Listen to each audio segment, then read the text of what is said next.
నమస్తే. Welcome to our channel. నేను మీ అనిల్.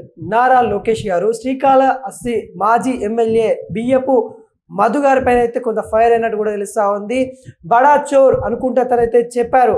అంటే గతంలో ఏదైతే అవినీతికి పాల్పడారో వాటి మీద అన్ని బయటికి తీసే కార్యక్రమంలో ఈరోజు మాట్లాడుతూ శ్రీకాళహస్తి మాజీ ఎమ్మెల్యే బియ్యపు మధు గారైతే మరి బడా చోరు అతని గురించి అయితే అసెంబ్లీ వేదికలో అయితే ఈరోజైతే నారా లోకేష్ గారు అయితే అన్న వార్త అయితే మనకైతే కొంత అలచలైతా ఉంది.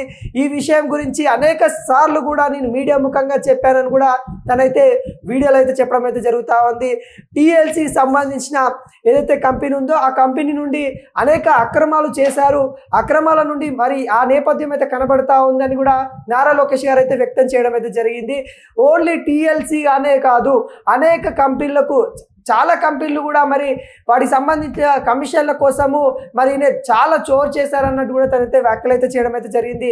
బడా చోర్ అని కూడా తనైతే విమర్శించడం అయితే జరిగింది. కమిషన్ల కోసం కక్కుర్తి పడి ఇలాంటి పనులు అయితే చేశారు. అతను ఖచ్చితంగా విచారణ చేపట్టి మరి ఏదైతే జైలుకు పంపించాలని కూడా చెప్పడం అయితే జరుగుతూ ఉంది. మరి వీటికి సంబంధించిన ఏవైతే వాటి ఆధారాలను కూడా అసెంబ్లీలో తనైతే తీసుకురావడం అయితే జరిగింది. అసెంబ్లీ వేదికగా నారా చంద్రబాబు నాయుడు అయితే మరి ఆయన మాట్లాడినట్టు కూడా మనకైతే క్లియర్ కట్ కనబడతా ఉంది. అటు నారా లోకేష్ గారు ఈ వ్యాఖ్యలు అయితే చేయడం అయితే జరుగుతూ ఉంది. బడా చోర్ ఏదైతే శ్రీకాళహస్తికి సంబంధించిన ఎమ్మెల్యే తను చేసిన అక్రమాలన్నీ బయటకు తీస్తాం, ఖచ్చితంగా విచారణ చేపడతామని కూడా చెప్పడం అయితే జరుగుతుంది. దీనిపైన నారా లోకేష్ గారు మాట్లాడుతూ తను గతంలో కూడా నేను పాదయాత్ర చేసినప్పుడు కూడా ప్రజల్లోకి చెప్పాను, చాలా వీడియో ప్రెస్ ముఖంగా కూడా నేను చెప్పడం అయితే జరిగింది, కానీ అప్పుడు వినలేదని కూడా ఇక్కడ తనైతే అసెంబ్లీ వేదికగా తనైతే చెప్పడం అయితే జరిగింది. గతంలో వైసీపీ సంబంధించిన నేతలు వాళ్ళు చేసిన అరాచకాలు ఒక్కొక్కటి అసెంబ్లీ వేదికగా తెలియజేస్తాను ప్రజలకి అన్నట్టు కూడా నారా లోకేష్ గారు అయితే చెప్పడం అయితే జరుగుతూ ఉంది. నారా లోకేష్ గారు ఇప్పటికే శ్రీకాళహస్తి ఎమ్మెల్యే పైన అయితే బరా చోర్ అని కూడా చెప్పడం అయితే జరుగుతూ ఉంది. చోర్ ఎంతగానో చేశారు, ఈ కమిషన్ల కోసం ఖచ్చితంగా కకృతి పడ్డారు. చైనాకు సంబంధించిన కంపెనీలలో కూడా మరి వాటిని పెట్టుబడి పెట్టడానికి వాళ్ళు వచ్చినప్పుడు కూడా వాళ్ళ దగ్గర నుండి చాలా కమిషన్లకి కకృతి పడి తను చేసిన కార్యక్రమాలన్నీ కూడా ఈరోజు అసెంబ్లీ వేదికగా తెలియజేయడం అయితే జరిగింది. అంటే నారా లోకేష్ గారు అయితే చెప్పడం అయితే జరిగింది, తను అన్నీ చేయడానికి వెనుక గల కారణాలు ఏంటి అని విచారణ చేపడతాము ఖచ్చితంగా. మరి అప్పుడు రాజకీయ వర్గాలు అంటే అప్పుడున్న సీఎం మరి జగన్ గారు చెప్తే మీరు చేశారా లేకుంటే మీ అంతటా మీరే చేశారా అని కూడా ప్రశ్నించడం అయితే జరిగింది. ఇప్పుడు అతను మాజీ ఎమ్మెల్యే అవ్వడంతో అసెంబ్లీలో తన సమాధానం ఇవ్వడానికి కూడా అతను లేకపోవడం అయితే జరిగింది.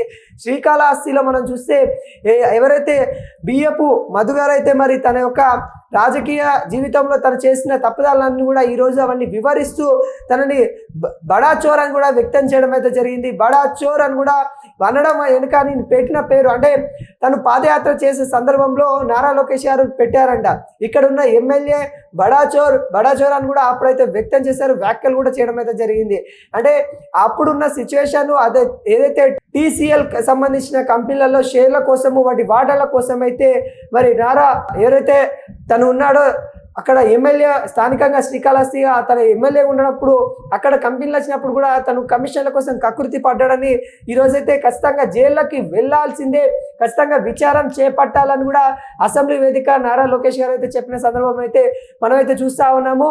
మొత్తానికి నారా లోకేష్ గారు ఈ వ్యాఖ్యలు చేశారు అంటే ప్రతి ఒక్కరి హిస్టరీ మరి అంటే గతంలో జరిగిన ఎవరైతే అవినీతి పాల్పడ్డారో వాళ్ళందరినీ కూడా మరి తీస్తామన్నట్టు కూడా నారా లోకేష్ గారు అయితే చెప్పారు. ఇప్పుడు దాంట్లో భాగంగానే మరి బడా చోరు ముందుకు వస్తా ఉన్నట్టు కూడా తనైతే వ్యక్తం చేశారు. శ్రీకాళహస్తి మాజీ ఎమ్మెల్యే పైన అయితే విమర్శల వర్షం కురిపించినట్టు కూడా తెలుస్తూ ఉంది. గతంలో తను చేసిన అక్రమాల గురించి కావచ్చు, టీసీఎల్ సంబంధించిన కంపెనీలో తను చేసిన చోరీలు కావచ్చు, తనకి ఏవైతే ఉన్నాయో అన్నిటి మీద కూడా విమర్శలు వ్యక్తం చేసినట్టు కూడా కనబడతా ఉన్నాయి. ఈ అన్నిటిని కూడా ఖచ్చితంగా ఖండిస్తున్నాము. ప్రజలకు ఎవరికే ప్రజలకు చెందాల్సిన సొమ్మంతా వీళ్ళంతా అరాచకంగా తిన్నారు. గత 5 సంవత్సరాల నుండి ఏదైతే రాక్షసన పాలన ఉంది, ఇప్పుడు ఈ పాలన కూటమి పాలన వచ్చిన తర్వాత ఖచ్చితంగా ప్రజల అభివృద్ధి చేస్తామని కూడా తనైతే వ్యక్తం చేస్తూ ఈరోజు ఎంతో ఘనంగా అంటే అసెంబ్లీ సమావేశాల్లో తను మాట్లాడిన తీరు కానీ అసెంబ్లీ సమావేశాల్లో నారా లోకేష్ గారు విమర్శిస్తున్న తీరు కానీ ప్రజలందరికీ కూడా ఒకసారి చూసినట్లయితే ఏదైతే గతంలో వాళ్ళు చేసిన అవినీతి అన్ని కూడా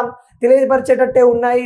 నారా లోకేష్ గారు ఈ రోజు మాట్లాడిన తీరైతే ఖచ్చితంగా శ్రీకాళహస్తిలో జరిగిన TCL సంబంధించిన కంపెనీ గురించి అయితే తనైతే మాట్లాడడం అయితే జరిగింది. అక్కడ ఉన్న స్థానికంగా ఎమ్మెల్యేని బడా చోర్ అయితే అని విమర్శించిన సందర్భం అయితే మనకి అసెంబ్లీ అయితే కనబడుతున్న నేపథ్యం.